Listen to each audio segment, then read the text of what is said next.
ಶಕ್ತಿ ಕಾರ್ಯಕ್ರಮ ಯಶಸ್ವಿಯಾಗಿ ಅನುಷ್ಠಾನ ಆಗ್ತಾ ಇದೆ ಕರ್ನಾಟಕದಲ್ಲಿ. 5 ಗ್ಯಾರಂಟಿಗಳಲ್ಲಿ ಶಕ್ತಿನೂ ಒಂದು, ಅದು ಯಶಸ್ವಿಯಾಗಿ ಆಗ್ತಾ ಇದೆ. ಈಗ ನಾಳೆ 19 ಮಾರ್ಬಿಡ್ತಿರೋದು ಇದು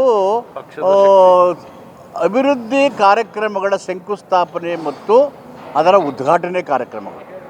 ಏನೇನು ಮಂಜೂರಾತಿ ಕೊಟ್ಟಿದ್ದೀವಿ ಸರ್ಕಾರದ ವತಿಯಿಂದ ಸುಮಾರು 2500 ಕೋಟಿ ರೂಪಾಯಿ ಮೈಸೂರು ನಗರಕ್ಕೇ ಆ ಕಾರ್ಯಕ್ರಮಗಳದ್ದು. ಶಕ್ತಿ 2023 ರಾಜ್ಯದ ಜನರು ಆಶೀರ್ವಾದ ಮಾಡಿ ಕೊಟ್ಟುಬಿಟ್ಟಿದ್ದಾರೆ. ಪದೇ ಪದೇ ಮಾಡಬೇಕಾದ ಅಗತ್ಯ ಇಲ್ಲ, ಅದರ ಅನಿವಾರ್ಯತೆಯೂ ಇಲ್ಲ. ಜನರ ಆಶೀರ್ವಾದ ಇರೋ ತನಕ ಸರ್ಕಾರ ಚೆನ್ನಾಗಿ ನಡೀತದೆ. ಮತ್ತು ಇದೆಲ್ಲ ನೋಡಿದ್ಮೇಲೆ ಅಭಿವೃದ್ಧಿನ ಮಾತಾಡೋರು ಸುಮ್ಮನೆ ಮಾತಾಡ್ತಾ ಇರ್ತಾರೆ. ನಾವು ಬಿಟ್ಟರೆ ಈ ಮೈಸೂರು ನಗರಕ್ಕಾಗಲಿ ಬೇರೆ ಕಡೆ ಸಾವಿರಾರು ಕೋಟಿ ರೂಪಾಯಿ ಯೋಜನೆನ ಇವ್ರು ತಂದು ಮಾಡಿದ್ದಾರೆ ಅಂತ ಹೆಸರು ಹೇಳಿ ಯಾವ್ದಾದ್ರು ಯೋಜನೆ ಹಿಡ್ಕೊಂಡು ಯಾರಾದರೂ ಹೇಳಿ. ನಾವೇನು ಎಂದು ನಿಮ್ಗೆ ಗೊತ್ತಿದೆ, ರಾಜಕೀಯ ಮಾಡೋರಲ್ಲ. ಡೆವಲಪ್ಮೆಂಟ್ ಇದ್ದರೆ ಇರ್ರೆಸ್ಪೆಕ್ಟ್ ದಿ ಪಾರ್ಟಿ ಮಾಡ್ಕೊಂಡು ಹೋಗ್ತೀವಿ. ಜನಗಳಿಗೆ ಮೂಲಭೂತ ಸೌಕರ್ಯ ಕೊಡಬೇಕಲ್ಲ, that is our government priority. ಮಾತಾಡೋರು ಮಾತಾಡ್ತಾರೆ. CM ಹೇಳಿದರೆ ಬನ್ರಪ್ಪ ನೀವು ದಯವಿಟ್ಟು ಒಂದೇ ವೇದಿಕೆಯಲ್ಲಿ ಮಾತಾಡೋಣ ಬನ್ನಿ ಅಂತ ಹೇಳಿದ್ದಾರೆ ಇಂಡಿನಲ್ಲಿ. ಇಲ್ಲಿಗೆ ಬಂದರೂ ಚಿಂತೆ ಇಲ್ಲ, ಇದೆಲ್ಲ ಇಲ್ಲಿ ಮಂಜೂರು ಮಾಡೋ ಇಲ್ಲಿ ಇದ್ದಾವೆ. ಶಕ್ತಿ ಕಾರ್ಯಕ್ರಮ ನಡೀತಾ ಇದೆ. ಶಕ್ತಿ ಯೋಜನೆಗಳು continuous that will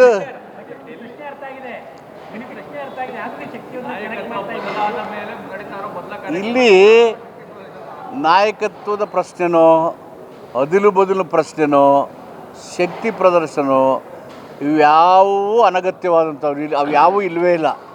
only development. ಇಷ್ಟಕ್ಕೂ 18, 19 ಮುಖ್ಯಮಂತ್ರಿಗಳು ಮೊದಲೇ ಟೈಮ್ ಕೊಟ್ಟಿದ್ದವು. So there is no need to mix politics in development. ವಿಶೇಷ ಮಾಡೋದು ಕಮ್ಮಿ ಮಾಡಿದ್ರೆ ಸರಿಯಾಗುತ್ತೆ. ನಾವು ನಮ್ಮ ವಿರೋಧ ಪಕ್ಷದ ನಾಯಕರಾದಂಥ ಮಾನ್ಯ ಖರ್ಗೆಜಿಯವ್ರನ್ನ ಇನ್ವೈಟ್ ಮಾಡಿದ್ದೀವಿ.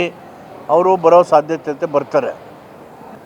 ಈ ಕಾರ್ಯಕ್ರಮಕ್ಕೆ ಸುಮಾರು 1 ಲಕ್ಷಕ್ಕೂ ಹೆಚ್ಚು ಜನನ ಸೇರುವ ನಿರೀಕ್ಷೆ ಇದೆ. ಜನ ಉತ್ಸಾಹದಲ್ಲಿದ್ದಾರೆ. ನಮ್ಮ ಶಾಸಕರೆಲ್ಲ ಉತ್ಸಾಹದಿಂದ ಇಷ್ಟೊಂದು ಕಾಮಗಾರಿಗಳು ಆಗ್ತಾ ಇದ್ದಾವೆ, ಅಭಿವೃದ್ಧಿ ಆಗ್ತಾ ಇದ್ದಾವೆ ಅಂಥೇಳಿ 13-18 ಅವಧಿನಲ್ಲಿ.